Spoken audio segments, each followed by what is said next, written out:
Di sebalik sebuah buku tersimpan sejuta impian. Di sebalik sebuah sekolah lahir 1000 harapan. Dan di sebalik setiap murid tersimpan masa depan sebuah bangsa.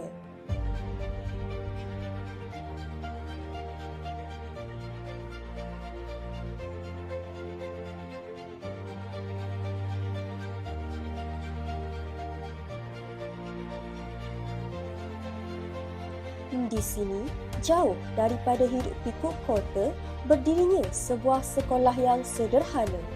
Tidak dikelilingi bangunan tinggi, tidak dipenuhi ribuan warga, namun tersimpan 1000 impian dan harapan. Dengan jumlah murid yang kecil serta kekurangan tenaga kerja dan barisan pendidik, setiap cabaran ditempuhi dengan penuh kesabaran dan kecekalan.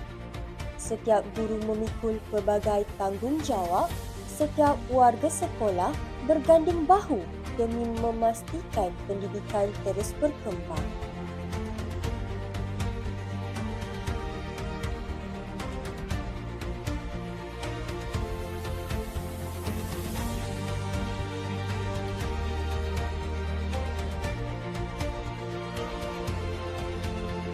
Kamu percaya bahawa kejayaan tidak diukur pada saiz sekolah atau kemewahan kemudahan, tetapi pada semangat yang tidak pernah padam.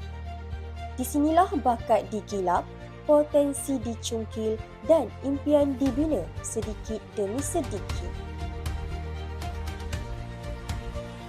Di sebalik kecemerlangan akademik dan ko-kurikulum, aspek rohani turut menjadi tunjang utama melalui amalan membaca Al-Quran, solat berjemaah serta pelbagai aktiviti kerohanian.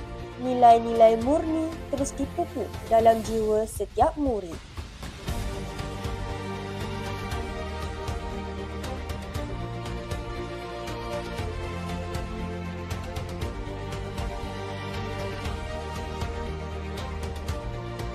Di sinilah adab, disiplin dan akhlak terpuji dibentuk, melahirkan generasi yang bukan sahaja cemerlang dalam ilmu, malah kaya dengan budi pekerti dan sahsiah.